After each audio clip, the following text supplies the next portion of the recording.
In 1784, a naturalist in Germany examined a strange fossil pulled from a limestone quarry and concluded in writing that he was looking at a sea creature. 2.5 centuries later, that same animal has been reclassified, renamed, and re-argued over so many times that paleontologists are still not entirely finished settling what it actually was. Even now, using tools and techniques nobody in the 1700s could have imagined existing, let alone applied to a single fossil sitting in a museum drawer. This is the story of the very first pterosaur fossil ever scientifically described, popularly known today as the Pterodactyl. And almost nothing about its 240-year history has gone the way anyone studying it originally expected it to. The fossil itself came from the Solnhofen limestone near Eichstätt in Bavaria, southern Germany, recovered sometime before 1784, and held in a collection known as the Cabinet of Curiosities in Mannheim. Cosimo Alessandro Collini, an Italian naturalist serving as the collection's court mineralogist, examined the specimen that year and published the first formal description of it. Collini could not identify what he was looking at, and to his credit, he said so plainly in his own writing rather than forcing the evidence into a confident but incorrect conclusion. The bones included an unusually elongated finger, dramatically longer than anything he recognized from a known animal, and he interpreted it as some kind of aquatic creature, possibly related to fish or rays, using that elongated bone as a paddle or fin to move through water. He was cautious enough not to assign the animal a formal scientific name at all, describing it in his publication only as an unknown animal, a rare moment of scientific restraint for an era generally eager to name and categorize every new discovery immediately. The quarry itself had also produced fossilized fish and crustaceans alongside the specimen, which reinforced his conclusion that whatever this was, it had lived and died in the water. The correction came from an entirely different direction than a full fossil excavation, and it took place without anyone involved ever laying eyes on the actual bones themselves. Around 1800, French-German naturalist Johann Hermann examined Collini's published drawings, not the physical fossil itself, and proposed something radically different: that the elongated finger bone had supported a thin membrane, and that the animal had been capable of flight rather than swimming, a conclusion drawn entirely from careful study of a printed illustration rather than direct access to the bones sitting in a cabinet many miles away. French anatomist Georges Cuvier confirmed that interpretation in 1801, and by 1809, Cuvier had formally proposed the name Pterodactyl, meaning wing finger, establishing the animal as the first confirmed flying reptile in the scientific record, and permanently overturning the aquatic theory that had stood unchallenged for roughly 15 years since Collini's original publication. The genus name eventually standardized in Latin as Pterodactylus, while the popular term pterodactyl, still commonly used today for the entire broader group of flying reptiles called pterosaurs, technically applies only to this one specific genus, a distinction most casual conversation about the animal gets wrong even now, more than 2 centuries later. If this interests you, be sure to subscribe to understand more DNA from the past. Even after the flying interpretation took hold, exactly what kind of flying animal it was remained an open and contested question, one that would not be settled for years, even after the reptile versus fish debate had already been resolved in Cuvier's favor. In 1812, German anatomist Samuel Thomas von Sommering published his own detailed analysis of the same specimen and reached a conclusion that directly contradicted Cuvier's reptile classification. Sommering agreed the animal could fly, but argued it was actually a mammal, specifically an unusual type of bat, and gave it a competing name, Ornithocephalus, meaning bird-headed, based on his own anatomical reading of the skull and jaw structure. His interpretation proposed the specimen represented some kind of evolutionary link between mammals and birds, an idea that fit contemporary theories of the time circulating in early comparative anatomy, but had no real basis in the animal's actual bone structure once examined more carefully by later researchers. Cuvier's reptile classification eventually won out over Sommering's mammal hypothesis, and the formal scientific name that survives in the literature today traces back to Sommering's own 1812 publication, despite his own conclusion about what kind of animal it actually was turning out to be wrong in the end. That resolved the basic question of what kind of creature this was, but it did almost nothing to resolve a much larger problem that had already started building around the genus, and would take another 2 centuries to even begin sorting out properly.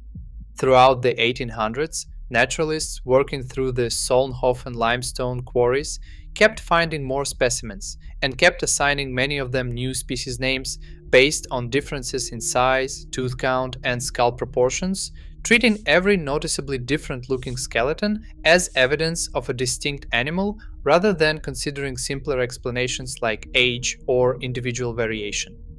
By the 20th century, the genus Pterodactylus had accumulated numerous named species scattered across decades of separate publications, each one based on a skeleton that looked just different enough from the others to seem like a distinct animal, creating a taxonomic tangle that outlived the researchers who had originally created it and confused everyone who tried to untangle it afterward. The actual explanation for most of that apparent diversity turned out to be growth, not separate species. A distinction that sounds simple in hindsight, but took specialists more than a century of accumulated confusion to properly untangle. Nearly all of the Solnhofen specimens assigned to this genus are juveniles, and young pterosaurs of this type changed proportions substantially as they aged, meaning a large adult and a small juvenile of the exact same species could easily look, on paper, like two entirely different animals to a researcher comparing isolated measurements rather than tracking growth across an entire lifespan. Paleontologist Kevin Bennett spent decades building the statistical case for this explanation, publishing detailed studies through the 1990s and into the 2010s, using measurement curves and comparative anatomy to demonstrate that many of the supposedly distinct species were simply younger or older individuals of the same underlying animal, their apparent differences shrinking or disappearing entirely once growth was properly accounted for in the data, rather than treated as fixed, permanent traits. His 2013 study represented the most comprehensive version of this argument, formally folding several long-standing species names into a single valid species, Pterodactylus antiquus, based on Sommering's original 1812 specimen, and reducing what had once looked like a small zoo of distinct pterosaurs down to essentially one animal observed at different points across its life. Subscribe to not miss the next one. That was not, however, the end of the argument. In 2014, researchers Stephen Vidovic and David Martil directly challenged Bennett's synonymy, re-examining the same specimens with fresh statistical methods and arguing that at least one distinct group within that supposedly unified species actually did represent a separate animal, based on specific differences in skull shape and a bone called the pteroid, that Bennett's growth curve analysis had not fully accounted for. They proposed an entirely new genus, Aerodactylus, to hold that material separately from Pterodactylus antiquus, effectively reopening a debate many in the field had assumed was permanently closed the previous year, only a decade after it had seemingly been settled for good. The disagreement has not been resolved since. Researchers publishing as recently as 2024 have continued to debate whether Aerodactylus represents a genuinely distinct animal or simply another growth stage of the same species Bennett had already folded together a decade earlier, with specialists actively split on which side of that argument the evidence actually supports, each side pointing to the same handful of beautifully preserved skeletons and reaching entirely opposite conclusions from the identical bones. What makes this history unusual is how many separate times the basic identity of this one fossil has been overturned, each time by researchers working in good faith with the best tools and evidence available in their own era, rather than through any single dramatic discovery settling things once and for all. Collini correctly identified a genuinely strange animal unlike anything previously catalogued and incorrectly placed it in the ocean, a reasonable conclusion given what naturalists of his era actually knew about the natural world. Hermann and Cuvier correctly identified it as a flyer and set the stage for an entirely new category of extinct reptile that had never before been formally recognized in the scientific literature. Summarin got the reptile part wrong, while accidentally providing the specimen that would carry the animal's permanent scientific name into the modern era, an odd historical footnote that still shapes how the animal is labeled today.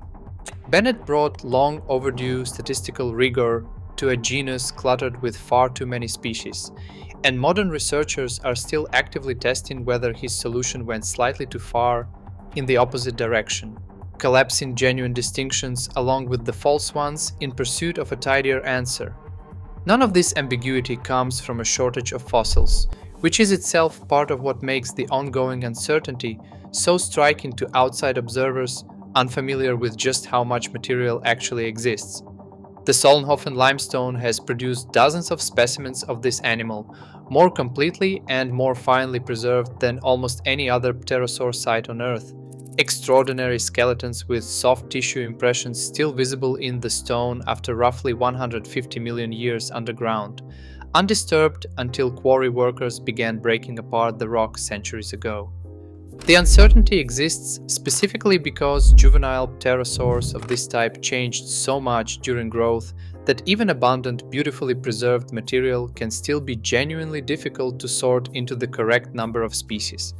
a problem no amount of additional fossils has fully solved on its own, and one that may ultimately require entirely new analytical methods rather than simply more specimens pulled from the same quarry to finally settle for good. What began in 1784 as a naturalist's honest confusion over a strange skeleton pulled from a German quarry has become one of the longest-running identity disputes in the history of paleontology. Older than the science of paleontology itself was when the debate began. The animal was misclassified as a sea creature, correctly reclassified as a flying reptile, immediately misclassified again as a mammal, formally named by the very researcher who got that specific part wrong, folded into a single tidy species by rigorous modern statistics, and then partially pulled back apart again by researchers using those same statistics against the conclusion they had originally supported. It is still, as of the most recent published research, not fully agreed upon at the species level after 240 years of essentially continuous study by generation after generation of specialists. The first pterosaur fossil ever found gave science its first flying reptile.